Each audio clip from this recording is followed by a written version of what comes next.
Net gain, networking, encouragement, training, helping Snow Landscape and all small businesses hire, train, retain, and engage the best teams to build those win-win workplaces. Are you looking to thrive at work? Here is your net gain.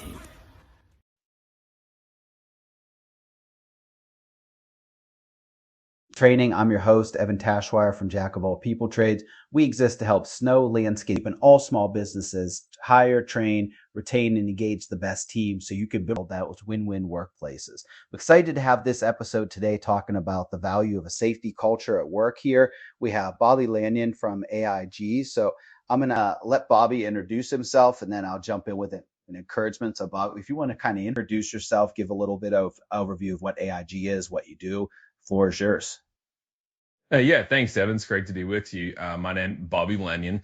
My role here at AIG Safety, I'm the CEO and chief servant of AIG Safety. We manufacture and distribute safety items for mobile machinery. And the philosophy that we work with, Evan, is that we will everything that we manufacture or distribute to our dealer network for the end user is designed to maximize safety while either maintaining or increasing operational efficiency. So in a nutshell, basically what you'll see our products do is not add to the list of to-dos for the operator to remember to do, but that help help the owner or the company to continue to understand the economics of injury and maximize profits at the same time. Absolutely. So yeah, thank you for that overview. And that leads right into my encouragement. So the E in net gain, as the acronym is for encouragement.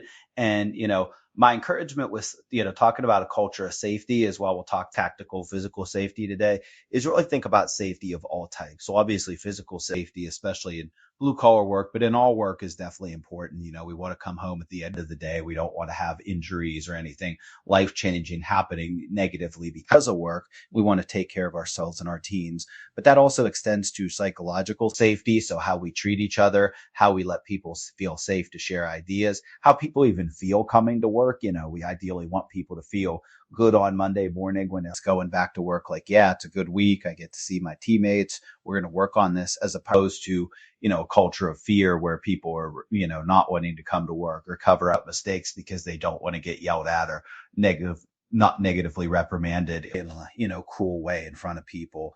And also, cyber safety. I encourage you to think about that, building a better workforce. We'll talk about all that today, but, think about safety holistically. And I encourage you to just kind of do a little bit of audit on your culture. So with that, talking about culture of safety, Bobby, why should companies really build a culture of safety? And what are maybe some practical tips for them to think about?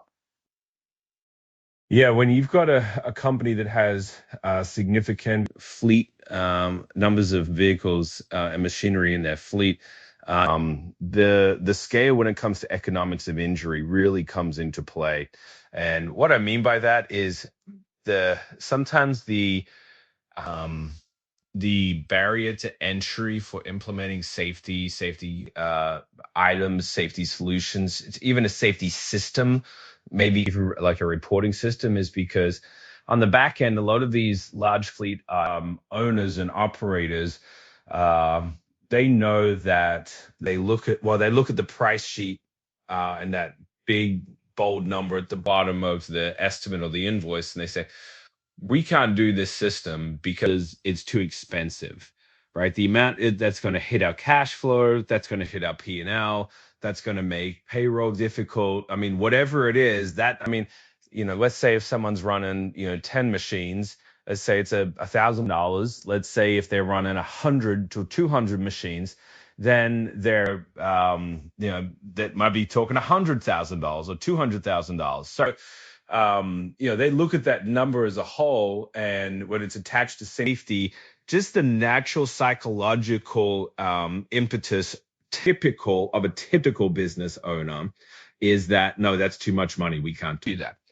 What we try to do is we help the owner of that company understand the economics of the injury. So we look at the economics of a twisted knee, a broken ankle. We look at the economics of workers' compensation, and then the costs associated with injury and downtime that don't actually have an outlay, right? So we're talking about we're talking about the lost time. We're talking about the machine down. We're talking about OSHA investigations and all that kind of stuff. It's not something that they have to write with a checkbook, but they have to pay for it in the end with a job not done on time. So that's something that we really try to help the business owner operator really connect with and understand that, hey, yeah, it might be a big nut, but how do you make it, how do you roll it out in a way that fits within the business model and the cash flow of your company? But at the same time, you're understanding that if you don't do it, the economics of injury can be 7, 8, sometimes 50 times more than actually what that number is. Yeah, I really like that example of, like you said, economics of injury. I actually haven't heard that term, but I've used similar things on the, side that I do with like HR people consulting of, understanding the economics of if somebody quits, or economics of turnover, economics of disengagement.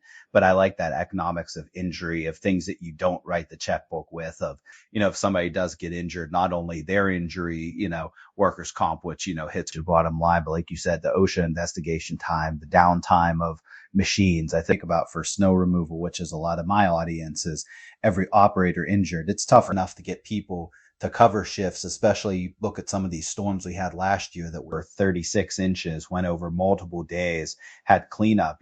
Somebody slips and falls and, sprains an ankle getting out of a machine, or, hits, doesn't have the best pusher on and, gets whiplash because they hit a, pothole wrong, or a, speed bump wrong.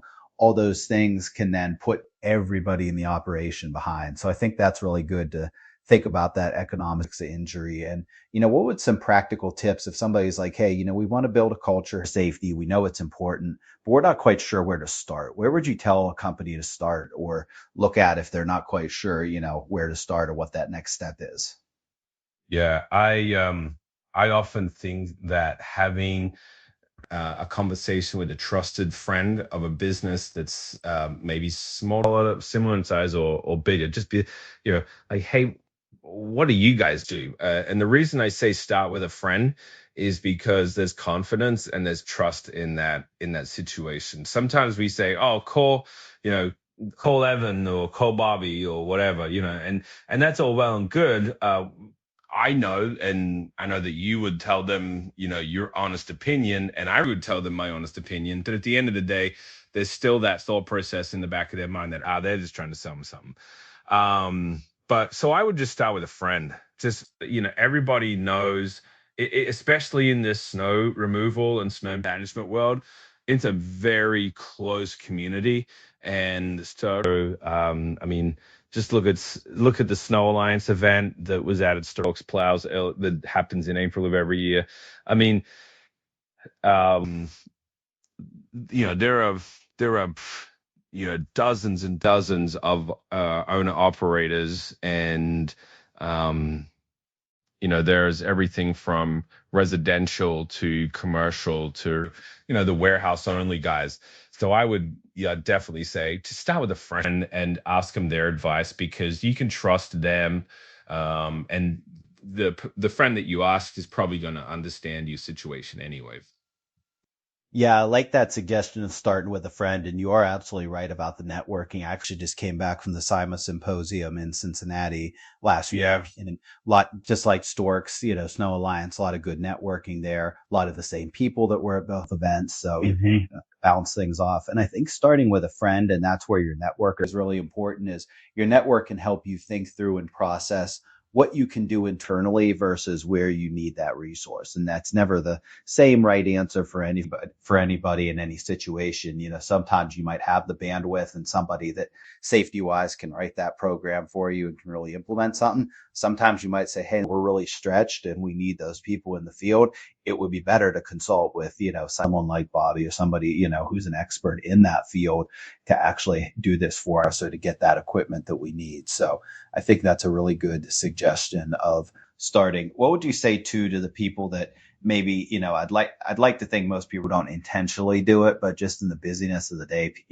people take the safety shortcuts, whether it's skipping the check in the morning, maybe not securing something, before checking it. What would you kind of caution there? And what have you seen kind of as a negative to taking safety shortcuts? Yeah, there's an old saying, the bill always comes due. You know, so I grew up around a farm back in Australia, and I mean, it was always just throw it on the back, or hook it up with a rope and pull it. I've got a messed up hand because just doing stuff on a farm that you would never, and mind you, this was 20, 30 years ago. So, so times have changed. But I would say, you pay now or you pay later. I mean, let's just talk about, loading salt or loading a salt spreader or anything like that. Whether you're putting it on with a forklift or you're hoisting it on with, a loader and chains and that kind of stuff.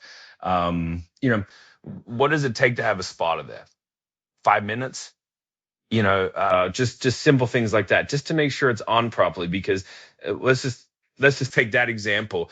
You're putting a spreader on the back of a, maybe it's an F-250, 350, or larger commercial vehicle, but you're using the loader as the hoist mechanism. So you got the chains that are lifting it up, and you've got, let's say you're rigging it perfectly on 4 corners up to a single point, and you've got it and that kind of stuff, and you're confident, but you've still got to get on and off that machine to make sure you're in the right spot. You know what I mean? And if you're using a loader, that's 4 to 6 feet above the ground, and you're rushing, you're trying to get it on and off and that kind of stuff. But a spotter, man, he can make your life super easy. And it might take 5 minutes of that guy that is doing another job to come and spot, just to make sure it sits on it properly. It's more likely to reduce not just injury to the individual, but it's more likely to reduce some kind of hit with equipment. So you're taking care of equipment better. So sometimes we're not talking about slowing it down ridiculously. We're just saying, hey, this is only a couple of minutes. We can do this. Yeah, I like that. It's only a couple minutes, so having that extra hand on there. And, I like what you said about the bill comes due, because in that case, if you're loading, a salt spreader on, if, let's say, it's not square for whatever reason and it does tip over, those things aren't cheap. You know what I mean? You get one of those. Would it have been worth, if you really calculate out and take the payroll time of that spotter who was going to take 5 minutes, if not less, to say, yep, you're on here square, lift it up a little bit. Yep, it's stable. That's a literally, 5-figure, potentially with some equipment, 6-figure mistake, Exactly. do that correctly. Yeah. And think about it like this, there's a thought process that says, well, we've always done it this way. We've always done it this way. And I live in industries like mining, coal mining, especially, in certain regions of America where it's always been always been done this way. And yeah, that's okay. But that one time, and this, I say this without being flippant, the one time that it doesn't happen the way you've always done it and there is injury, I typically get a phone call because it's a fatality. Do you know what I mean? I mean, I get phone calls after people have died. And that's what I tell people. Like, there's a seriousness element to this that, while it's highly unlikely someone would die. Well, it's possible. And when you take that mindset that it's a serious conversation, and we are making sure that mums and dads go home safe, then we will think about it intentionally, and understand the things that we don't know. And let me just say this, Evan, real quick. I am 1,000% sure that there is not one person in your listening audience that is okay with people getting injured or dying. I totally believe that. But actions speak louder than words. And the question is, how do you find a partner that will help you maximize your safety, to maximize your productivity, because you're in business to be in business, to make money and to make profits. So find a partner that can actually help you do that while making sure that moms, dads, your sons, daughters get to go home to their families.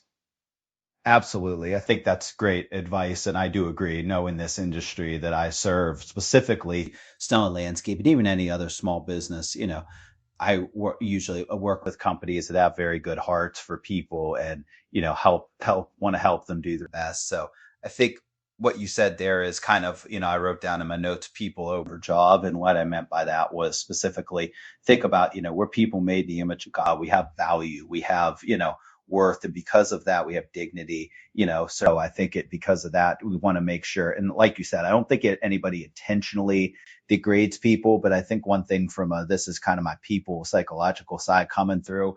There's, what psychology calls, as far as I can't remember the exact term, but basically dehumanization. So it's kind of, when you think of it in this way, when you're watching sports, I know I'm a big professional football fan. I love the Pittsburgh Steelers. I can't stand the New England Patriots. So especially when we play, no offense if you do like the Patriots, but we used to play Tom Brady. It's like, get it and rip him apart, and I was looking, but I realized it's like, you're making Tom Brady out to be a caricature of the rival quarterback. When I'm saying like, yeah, crush him, I'm not literally thinking crush the human, like I want him to like get maimed or get injured or his life be altered. I'm looking at him through the lens of, the rival, the villain, you know what I mean? But I think sometimes if we're not careful, we can do that where we dehumanize, not in an intentional way, but the road rage is a great example. It's like, somebody pulls out in front of you, you hit the horn. Who the heck are you? What was that for? No consideration. And you're just looking at that as a villain, when here's the thing, while what they did was wrong and not cool, at the same time, it's like, they are still a person worthy of dignity. And because of that, if you slow down for a second, as opposed to thinking like, well, I'm going to speed up and, give them the finger and show them how I really feel about it. Yeah. I think the same thing on a job site is, again, not that necessarily anger, but just that rushing of like, oh, these people are in my way, I'm trying to get things done. It's like, yeah, it is frustrating. Example I always shared when I was training snow operators was, I said, you have to be eyes for not just yourself, but everybody. And I used an example. This was literally right during a season. I went to Sam's Club one night and I'm pulling out and I see these two people walking like with their phones toward me. And I'm like, I slowed down, eventually stopped. I'm like, I'm just going to sit here and see how long it takes before. And I'm not kidding you, Bobby. They almost walked into my car. And I was dead stop. Like I was fully aware they were there, but I said, I'm like, guys, if that was me in a car and they weren't paying attention, they're probably not paying attention for you in a loader either. So you do have to be eyes. And, it's easy to say, oh, dumb kids on their phone, but you know what? They still are people. Yes. Did they make a mistake in that moment? Sure. But, does their mistake deserve getting run over by a loader? Absolutely not. Like you said, we don't want anybody to be injured or die. So I think that's really important. And I like what you said too about when to come back to, the bill always comes due is, we only get one body. If you have something, I was talking to a vendor at Sima who makes like, kind of props and braces for dump trucks for when you inspect under there and, or doing work on like, needing to lift the trailer up, as opposed to just, putting it on like one rod that, may or may not hold it. And, making sure you have that support. And he is telling stories of like, times people go under for a couple minutes and, die or lose arms because, a trailer's not secured up properly. Thinking about that, like you only get, two arms, you only get one life, one body. So, knowing that bill could come due, I think it's, and I'm not trying to say it to scare people, but I think just to give that sobering reality that, we do have to protect what we have. And even on the lighter side, like, make sure we do things like stretch, make sure we do things like hydrate when we hit a job site. So anything else you'd say to that to kind of make sure we take care and don't have to pay the bill later, so to speak? Yes, I think of the psychology. Let's just dive a little deeper into that, because I know that you love having those conversations, Evan, is about the psychology behind it. When we're kids and we walk up to the stove while our mom or dad is cooking, what do they say? They say, don't touch, it's hot. You know what I mean? And some parents are like, touch it, find out it's hot, and burn yourself a little bit, and then you'll learn, right? So that is a micro analogy, if I can put it that way, of what we're doing as adults and what we're doing as business leaders and business owners and servants of the people that we work for. See, a business owner, just on a little rabbit trail, as a business owner, yeah, we're here to lead a business, but like we are actually the ones creating work for the people that we employ. So it's actually, we give them tasks to take off our load, but we're actually the ones that are keeping them employed because of the work that we bring in, because the salespeople that we train and the networking and all that kind of stuff that we as business owners, we generate that so that we can create business for the operators and the workshop people and that kind of stuff. So we're the ones that are actually serving our employees, if I can put it that way. So let me go back to then that analogy of touching a hot stove, because the psychology behind it, that heuristic knowledge, is the same as when we're adults responsible for people now that are running equipment. And some of this equipment's, $100 grand, $200 grand, for a loader. And then you throw on these Plessel units and, these, wingtip, snow pushers. And it's like, it's an expensive piece of equipment. I mean, the economics of it makes out that, that you make money using it. But we're expecting, when we don't train someone properly or help them create that mindset of being safe, they're that little kid that is sitting in a loader, or I say little kid, but they're obviously older, but they're still that little kid that is playing with a hot stove. And unless they know how to appropriately engage with it, treat it, know its limitations, it's hot and it will burn them and it will burn the owner.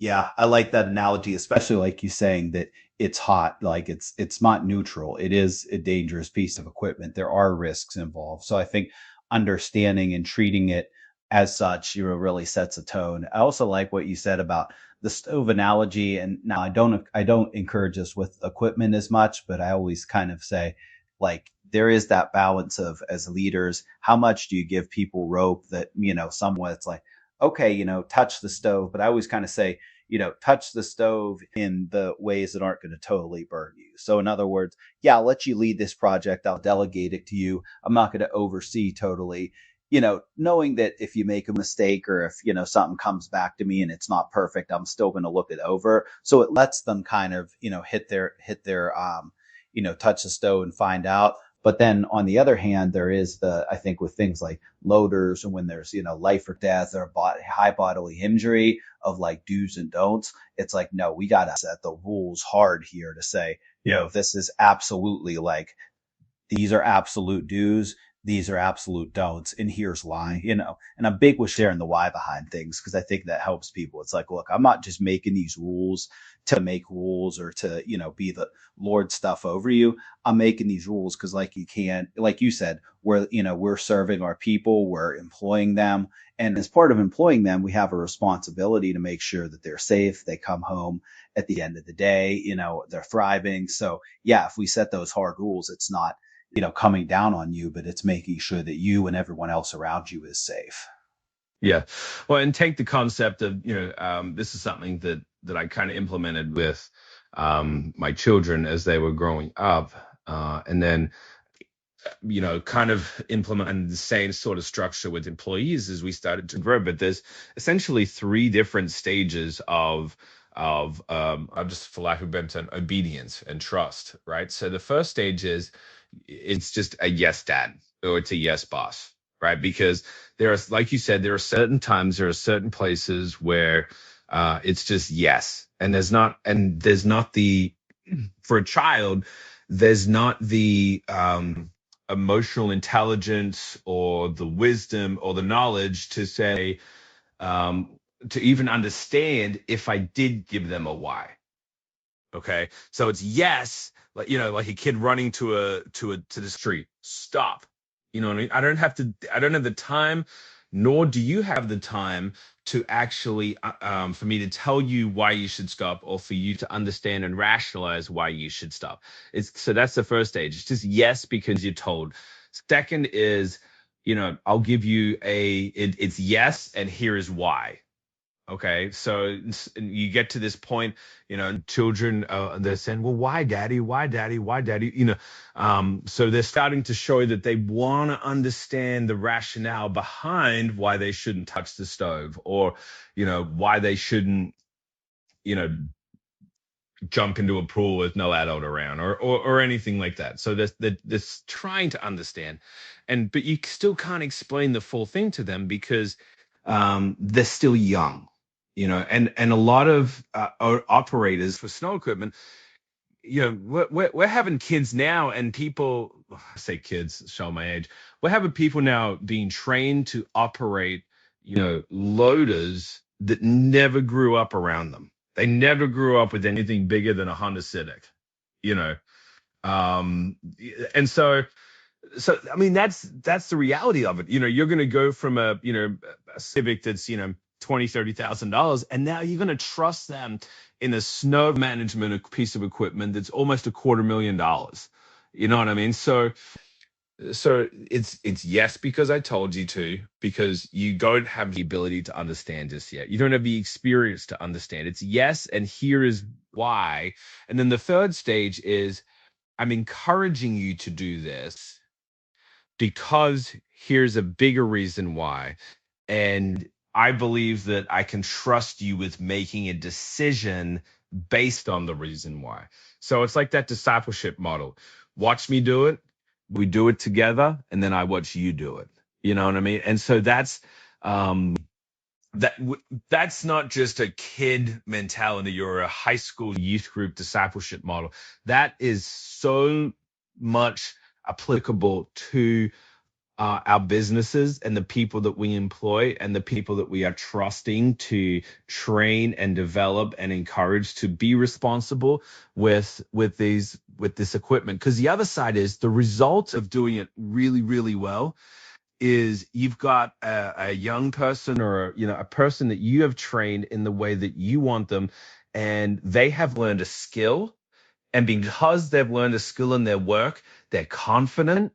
They're because you trust them, you've just built their self-confidence, you built their self-esteem, and now they want to do what's right. They want to do the best job possible because you have taken that time to disciple them, to train them in the way that it should be done. And then you haven't just got a seasonal employee, you've got a trusted and valuable team member who sees themselves as a valuable team member. Yeah, I really love that framework. And I think that three levels of kind of like, yes, you have to obey like immediate safety things, like obviously if you're running the loader too close to an edge or something, it's like, hey, stop now. Like you don't have the time. It's like you hit the brake, period. Versus that, yes and why. It's like, okay, here are the absolutes that you have to do, and here's why behind it, that these are the firm rules. And then kind of the like encourage where it's, hey, we encourage that, you come out, take that extra site walk through, make sure you study the site map, and here's why, and you're wanting them to make that right decision. And I think you used a good analogy on with, especially the yes and why, that second level you said with, you said about like young kids, but I also think about it as someone who recruited and, trained seasonal operators along with my field team.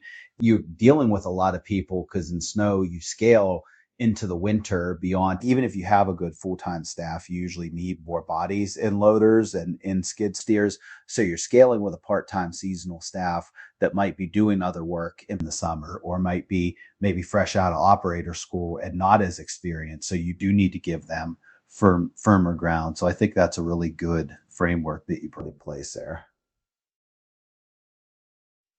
So the kind of pivoting, we talked a lot about, the physical safety. One thing I wanted to talk about is kind of thinking about safety holistically, and, how it can build a more engaged team. So thinking about number one, cybersecurity, as we get more and more technological world, the biggest risk for cybersecurity for any organization is really the human, because most companies, if you're smart and you've worked with, like, whether outsourced or internally, a good IT structure, you have kind of the Microsoft backup, you're making sure you check things, that it usually firewalls are harder and harder to break through, but how most hackers get in is actually through, social engineering to the person. So they say, let's say I work for you, Bobby.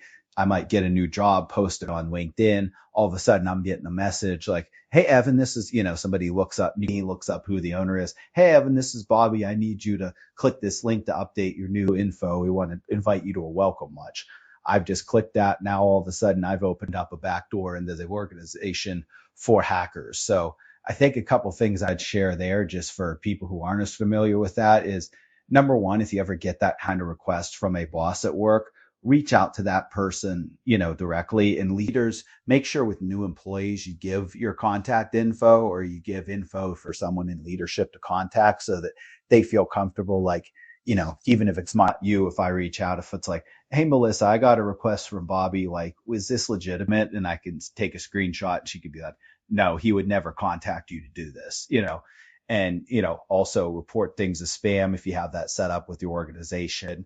But yeah, definitely too, anything that is like, wants you to click on something, if they use language of like immediate action, or if they use, anything like authority to try to get you to do something, probably is leaning on the side of scamming. And I always say check with the person first. But anything, I don't know, I know your experience is more on the physical side, but anything you'd add to that for like the cyber safety side that you've experienced?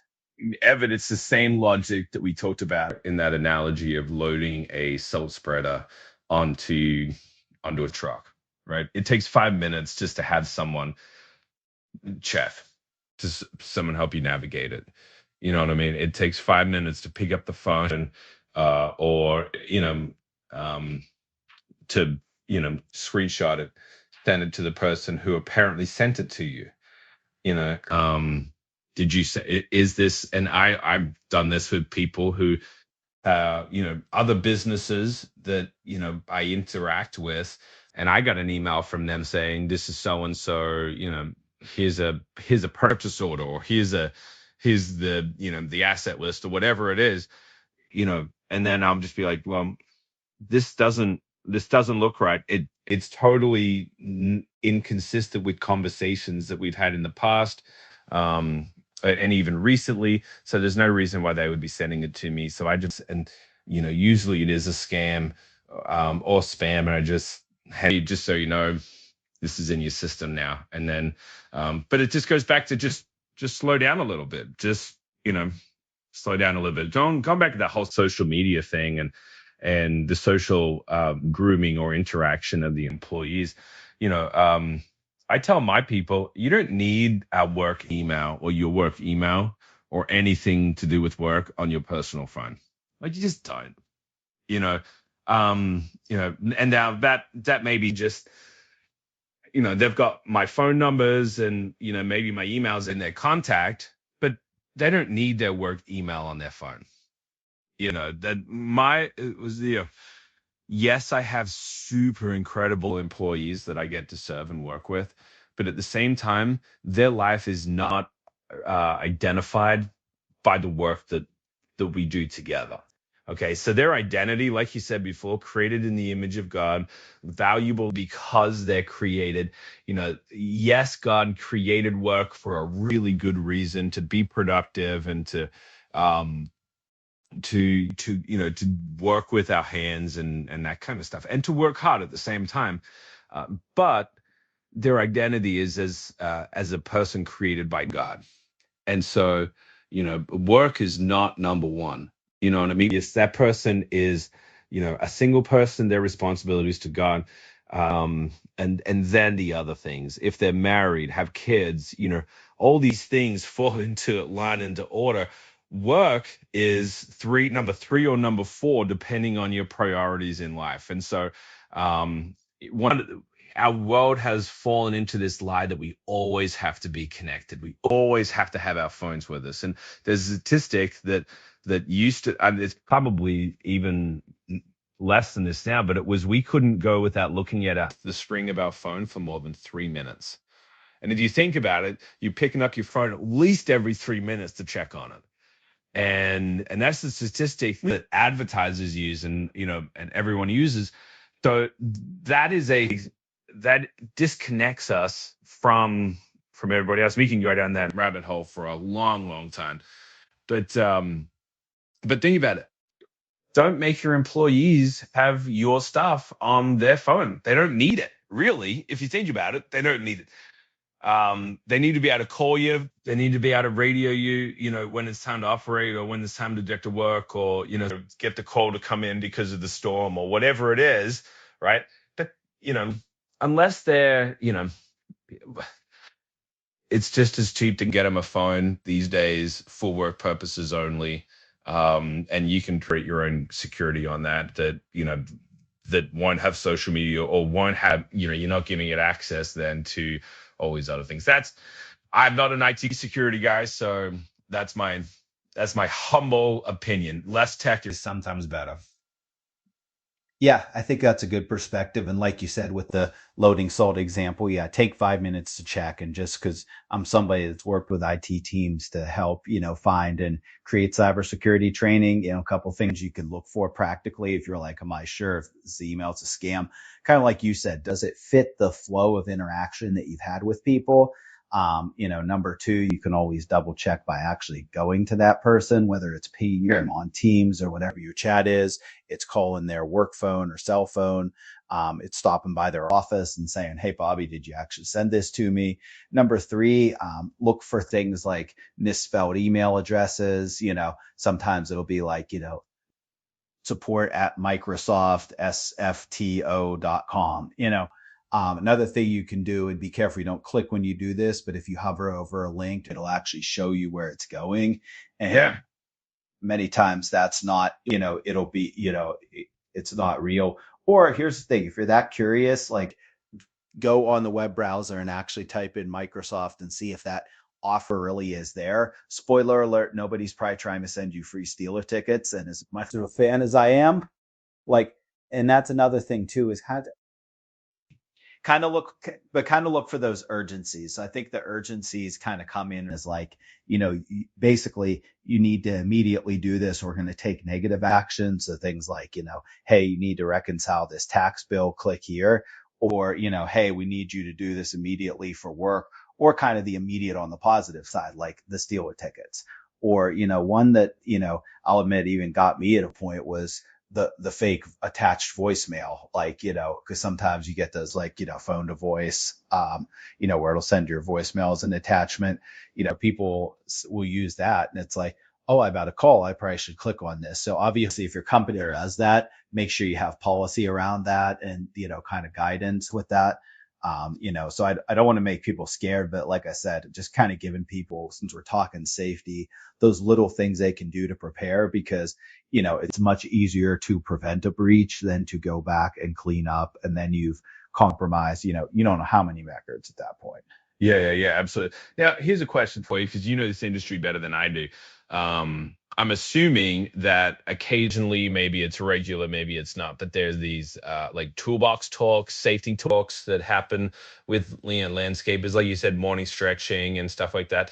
That's a great toolbox conversation, because normally, that conversation is going to do with physical safety, but, bring it up, because it's just as important to their personal security, their personal information, banking apps and stuff like that on their phone, than it is to the business as well. So that's a great toolbox talk, because, people can think about that. Yeah, absolutely. And that's one thing I would suggest to, your morning huddles, like in landscape or even in snow, pre-storm and stuff. If you're doing, different like weekly check-in meetings or whatever, wherever you do them, wherever you're regularly having touch points, if it's in an office, if it's in that pre-shift huddle, bring up those tips, not like you said, physical safety, definitely, job tips, definitely, but, personal wellness stuff, cybersecurity. Another two things I'll throw out there before I kind of end with psychological safety from a cybersecurity side too. And this is just in everyday practice is, make sure you use different passwords on different sites, and you can get a password manager on your phone that you can lock. Usually I say lock that with a complex password that only you know. Like I definitely don't write passwords down, obviously, but that will allow you to secure those. And then also with passwords, if you ever feel like something's compromised or something just doesn't look right. Like I remember one time I logged into my banking app and there was a second number in there I didn't put there, like for two-factor authentication. So I'm like, okay, somebody got in here and did something. So I went and deleted that number, changed the password. So yeah, anything looks suspicious, always change the password first. That way, if somebody did get it, if it got compromised out there, then you're going with a new one.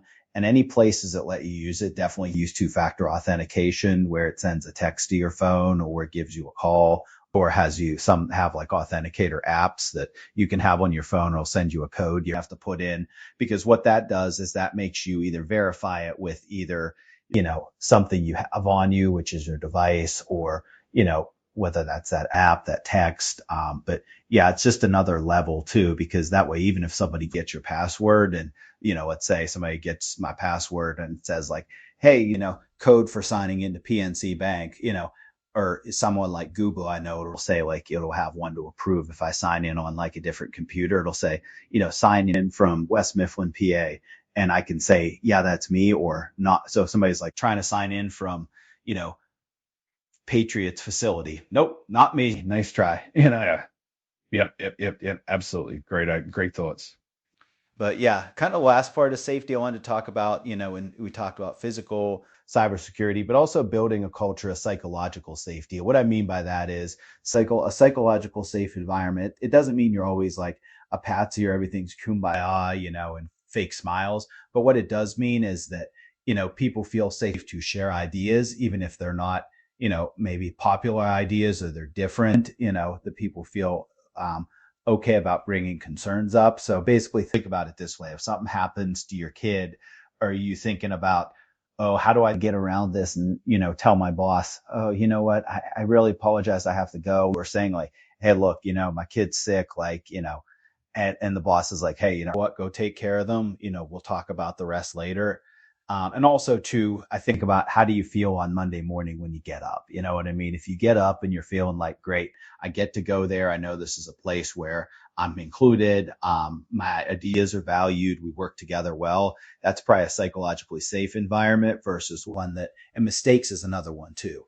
If you feel comfortable like saying like, hey, Bobby, you know what? I sent you those figures. I have to apologize. I messed up on a couple of them. I apologize. I didn't catch it. Do I feel comfortable telling you that and being accountable and then I'm not going to get my head ripped off? Or do I feel like I have to kind of hide it or defend it or justify it? So I think, anything you'd add as far as how people can build that element and kind of, why that's important in addition to the physical safety as well. Yeah. So, the only thing that I could really think to add to that, and by the way, I'm glad that you shared these thoughts with these questions with me before we actually recorded this, because it's been really, really helpful. The only thing I could really add to that is if there's two options for training, right? There's training to give knowledge, and there's training to develop the individual. There's I can't remember his name anymore, but there's a teaching program which came out I think it came out in the 90s. It's called 7 Laws of the Learner.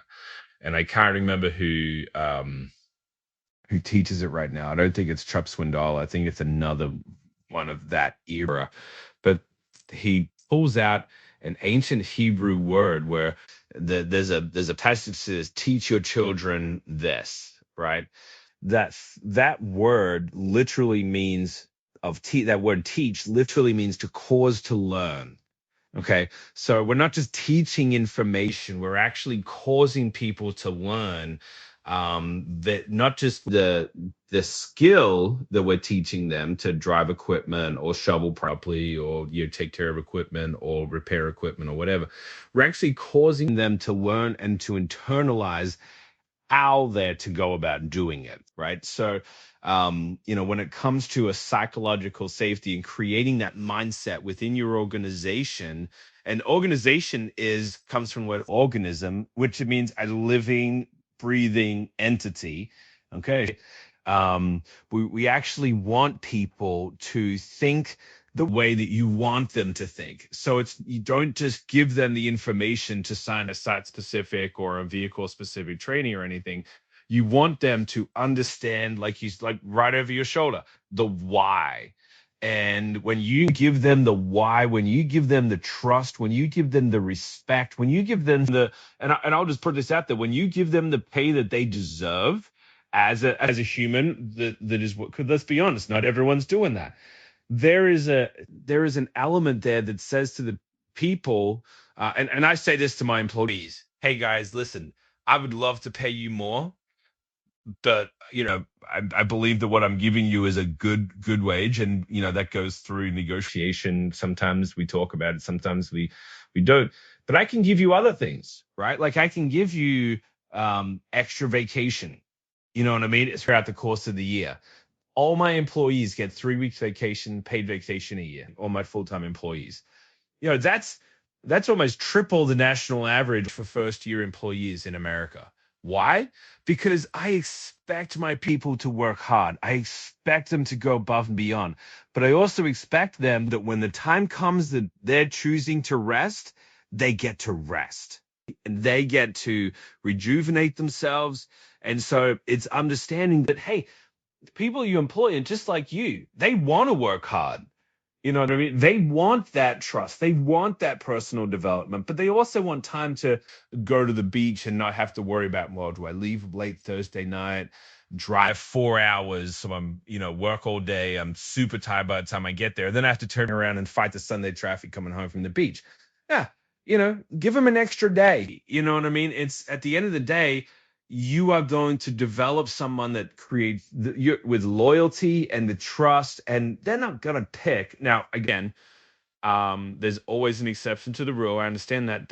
Most of these people aren't going to pick to go on vacation if they know that there's a storm coming, or they know that it's peak mulch season, or, like most of the people that you want to keep on board, they're going to have that thought process. Or if you're a supervisor, or you as the boss actually says to them, hey, you know what I mean, please don't take vacation at this time, right? But giving you this, like I told there's 2 people who work for me, they are not allowed to take vacation at the same time.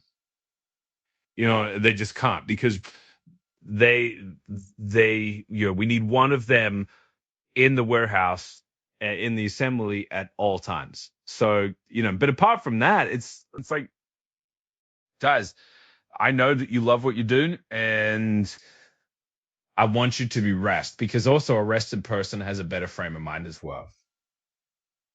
Yeah, absolutely. I like that. I think the point you added about rest is really good, because yeah, if we're frazzled or at the end of our rope, or burning the candle at both ends, so to speak, you're not going to be as psychologically safe, because naturally you're not going to be as rested, so you're not going to be as patient, emotionally intelligent. I mean, even I've done, because I've wrote safety manuals training manuals on things like, safety in snow operations. And I remember coming across that. I think it was being awake 24 hours straight. Don't quote me on the exact number, but is basically equivalent to like a 0.08 or a 0.1 blood alcohol content as far as how the brain's affected. So if you think about that, if you're working all through the night, you come in the next day because it's like, just got to be productive, you're literally coming to work drunk. And obviously nobody would advocate for that. But, it's like, why do we allow for that to happen? So that rest and that rejuvenation really is important, because it helps us build that psychological safety. And also even too, knowing that, hey, you know what, while what we do is very important, safety is very important, making sure the company's going and that we have, revenue to come in and profit to sustain what we're doing and sustain the team is important.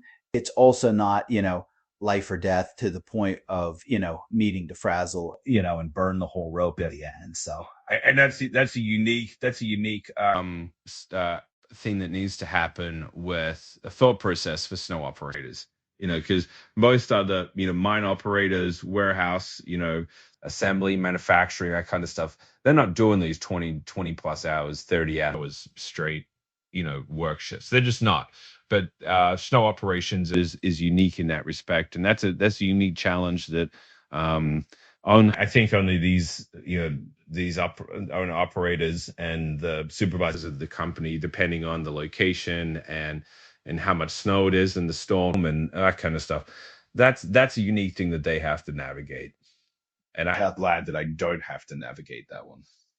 Yeah, one hack that one of the operations managers I used to work with does that I think is really good. He calls it the 5-10 rotation. So basically, if you have two machines, you put one operator A in machine A, run them for a 5-hour shift. Operator B goes in the second machine for a 10-hour shift. Then you bring in operator C to replace operator A at 5 hours. He runs for 10 hours. And then basically they're staggered like this. So you're staggering 3 people in 2 machines with 5-hour breaks. You can do something like, say, if you know it's going to be a longer storm, rent like a block of hotel rooms. And if you have a facility, where you can set up, cots or air mattresses or whatever that's local, they can go to, and they can lay down, on at least get 4 hours of sleep, which is not perfect long term, but when you're working that kind of crisis event that's multiple days, at least you're getting that rest. You get up rejuvenated, work your 10 hours. It's like by the end, your tank's kind of winding down, but that's much healthier than just gassing it for the whole, 24 plus. Yeah, that's a great idea. Yeah. Shout out to John Macharko on that. I want to make sure I give credit where credit due. So, Bobby, as we close here, anything you'd want to say about AIG, anything where people can find you? Yeah. So, AIGsafety.com, that's typically where all our products are listed. BobbyLanyon.com, that's my personal site for speaking, training, and that kind of stuff. Really, guys, it all comes down to just sometimes we don't know what we don't know. And that's why I said start with friends. Iron sharpens iron. I love the Storks event, the Snow Alliance, for that very reason. One of my favorite things about Gene Stork is that there's no ego in that event that he develops. I mean, he brings in competitors to show equipment, and he's all about just raising the value and the awareness of the snow management industry. And I love it for that reason. I snowplow operated for a little while, and that's why we developed the snowplow guideline to basically just clamp on the mirrors to project a light down the side of the snowplow, whether that's the opposite side to your previous equipment or both sides. It's just to give that situational awareness of your plowers to stop hitting things. So that's my little product specific discussion. But really, I'm just honored to be a part of the show here. Honored to just know people in the snow industry. It's cool. It's fun. I really, really enjoy it, and it's fun to serve. Awesome. And I really appreciate our conversation. I think you dropped a lot of good nuggets, which, I'll definitely clip up and be sharing on my LinkedIn as well, and my Jack of All People Trades page. But, just going to close out here. So Net Gain, like I said, we exist to help companies hire, train, retain, and engage the best people. We have a peer group. So if you're, wanting to grow in any of those areas in snow, landscape, or small business and connect with other peers, like Bobby said, I do actually have a, paid peer group that I'm running for that. Also, make sure you do subscribe to this podcast, Net Gain. Give us that 5-star review on, Apple Podcasts, Spotify, because that does help us get found more. And then if you know somebody, based on the topics we talk about that could use more help in any of the areas I do, from hiring to training, onboarding, definitely refer them to me. I'd love to have a conversation and, just kind of see where the needs are, see if maybe the peer groups for them. If not, great. Always love meeting people. But Bobby, thank you for joining today. This has been Net Gain, Networking Encouragement Training,